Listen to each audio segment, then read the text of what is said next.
Hey there, Chef Dolla here tonight. Tonight we got a marinated London broil I'm working on, some grilled asparagus tips, and a beautiful Spanish rice. Follow along with me as you learn how to make this great dish and enjoy it in your own personal home. When you're handling meat, to keep your surfaces clean and avoid cross-contamination. That is one of the main reasons people get sick in this country is cross-contamination. Salmonella and E. coli are rampant in raw meat. It's important to take care, wash your hands a lot, keep your cutting surfaces clean. I'm taking off the fat cap off this meat. This is going to be what we grill up tonight. So now we have our fat cap removed London broil. We're going to heavily salt both sides of it before putting it into a marinade. I like to marinate for 1 to 2 hours. Tonight in this instance I'm going to have about a 15-minute marinade. That'll bring in some flavor into the steak. It's important to season both sides of the steak.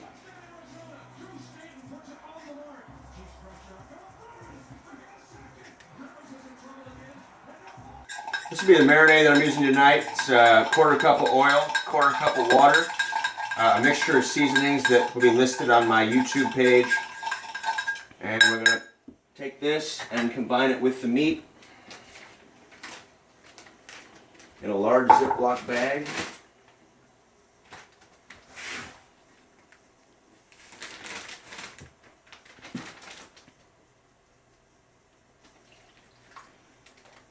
Pause. This will be your chunk of London broil inside Ziploc bag, inside the marinade. I like to put it into the fridge for 15 minutes. However, I like to cook room temperature steak. That's important because you get all the flavors out of it. Cold steak takes longer to cook. Room temperature is appropriate. The next item we're going to prep for this meal tonight is Spanish rice. I heat a saute pan, about 2 tablespoons of oil. I free pour. You can come in on this to see how much oil is in the actual pan. That's about all you need. That'll warm up and fill the saute pan. Over here on the cutting board we have some items. We have 2 cups of chicken broth. We have 1 cup of chunky salsa. Any kind really you can use. I have 1.5 cups of just simple white rice. I have 2 cups of chopped white onion. And I have, about 3 halves of some multicolored bell peppers, julienne. And of course, kosher salt. Kosher salt is the #1 thing to use for cooking. I don't use iodized. There's too much iodine in it, which is ultimately bad for us. Now once the oil is hot, first thing we want to do is we want to add about 2 cups of white onion.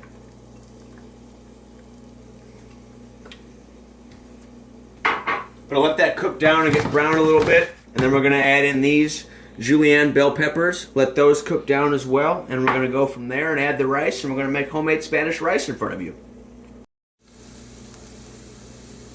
As you can see, we're starting to get some translucence in these white onions. At this point in time, because of the water content in the bell pepper, I'm gonna go ahead and add those to the saute pan, and we're gonna let all this cook down before we add our white rice.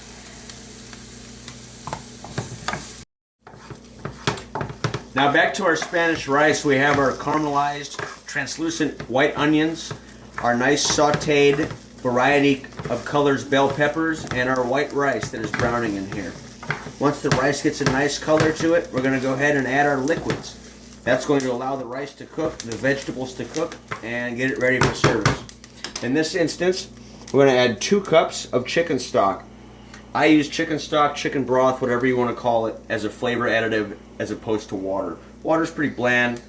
You know, chicken broth has a lot of flavor to it, a lot of salt, a lot of good stuff in it. So we're going to go ahead and add that to the rice, along with my favorite 1 cup of chunky salsa that's also going to go in. We have that here. Bring that to a slight boil. Give it a nice stir and make sure everything is intermingled.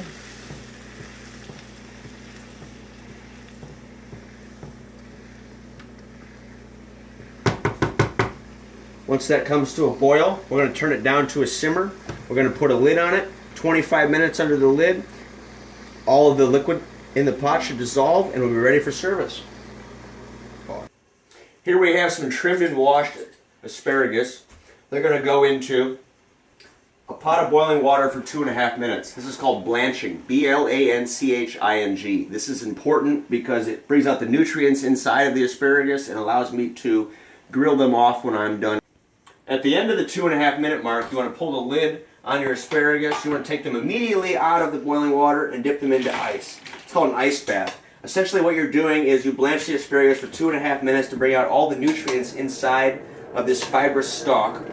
And you are stopping the cooking process by putting it directly into ice. Sauteed bell peppers, sauteed white onion. I have a nice little caramelization to the onion. That's going to go back onto the heat. We're going to add 1.5 cups of just your standard long grain white rice. That'll go in and get stirred until the rice becomes brown, and it's time to add some liquids. Now, back to the grilled asparagus. Over here I have my blanched and ice bath shocked asparagus, covered in salt, a little bit of non-stick canola oil. Then it'll go onto the grill outside along with the steak and turn into something beautiful. Now back to our Spanish rice, we have our caramelized translucent white onions, our nice sauteed variety of colors bell peppers, and our white rice that is browning in here. Once the rice gets a nice color to it, we're going to go ahead and add our liquids. That's going to allow the rice to cook, the vegetables to cook, and get it ready for service. In this instance, we're going to add 2 cups of chicken stock. I use chicken stock, chicken broth, whatever you want to call it, as a flavor additive as opposed to water. Water's pretty bland. You know, chicken broth has a lot of flavor to it, a lot of salt, a lot of good stuff in it. So we're going to go ahead and add that to the rice, along with my favorite 1 cup of chunky salsa that's also going to go in. We have that here. Bring that to a slight boil. Give it a nice stir and make sure everything is intermingled.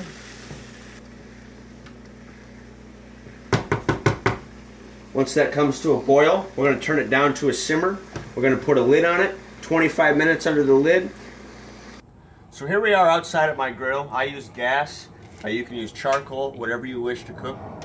I always spray down the grill grates with non-stick spray. I'm going to be careful not to burn yourself because it will make flames. The can is under pressure, so if you get too much fire in it, the can will explode. We want to take our 20-minute now marinating steak out of the marinade, and it's going to go onto the grill. About a 45-degree angle to the entire process. Let that cook about 6.5, 7 minutes per side and twist it. I like grill marks on my steak. I'll show you more about that here in a minute. So here we are back at the grill. It's been about 6 minutes. We're going to go ahead and give this steak a twist. That simply means, you see the grill marks we have on the steak there? We're going to twist it and we're going to change those grill marks to the opposite direction. That makes the steak look beautiful. It gets sliced and served as such. So we've already flipped our steak. We have some beautiful grill marks on it, as you can see. It is now time to go ahead and twist the steak one more time. About 5 minutes on that side. We'll twist one more time and the steak's ready to come off. I eat my steak medium rare.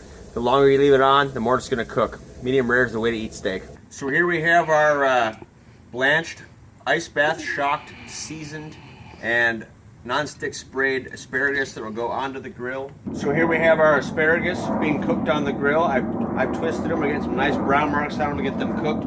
Our steak is done off the grill. I just pulled it off. 15-minute rest time before you slice it. So here we have our off the grilled asparagus. They're ready to go. Beautiful, nice caramelization on them. They're perfect. Over here we have our steak, medium rare, still resting, yet to be sliced. Over here we have our Spanish rice. We have 4 minutes left on the timer. Rice will be perfect in 4 minutes, and we'll be ready to plate. 25-minute timer has just gone off on my stove. I pulled the lid on my rice. It's time to what's called fluff or fork the rice. I just use a normal fork. Come on in on this, please. I just use a normal fork and take it and slide the rice back and make sure that all the liquid that I had in there initially, which was 2 cups of chicken stock, is gone. Once that's the case, your rice is ready for service. That to me is perfect and looks absolutely beautiful. There's no liquid left. The rice is perfectly cooked, and we'll move on to plating. To the last step of our meal, plating. I like to plate presentation-wise that somebody's like, wow, I can't wait to eat that. To me, that's important. You know, I learned that in culinary school. Presentation and creativity are everything. You know, initially, when we go down for a meal, to sit down and eat with friends or family, we eat first with our eyes and then with our mouths. To me, that means that if something looks appetizing, you're excited to eat it, enjoy it. If it doesn't, you're probably not. So I like to plate using simple methods. In this instance, I have packed my cooked Spanish rice, a few vegetables into a small glass ramekin that I spray with non-stick canola oil first. I'm going to take it and invert it into the center of the plate, thus making a perfectly shaped rice mold that I will use to build the remainder of my plate. Over here, I'm going to thin slice our steak. I eat it medium rare, others eat it differently than I do. If you want to cook longer, leave it on the grill longer. If you want to cook less, leave it on the grill less. And on to the final step of our plating. We have our molded Spanish rice, our perfectly cooked medium rare London broil, sliced thin and served on top of the rice. Our grilled asparagus tips. I'm going to finish it with a dusting of dry basil. You know, I like to use fresh herbs, and next time in this, I'll bring in some fresh herbs. But for the evening, in about half an hour, I have presented with you marinated London broil, homemade Spanish rice, and grilled asparagus tips. Thank you for watching Chef Dolla. Until next time, cheers.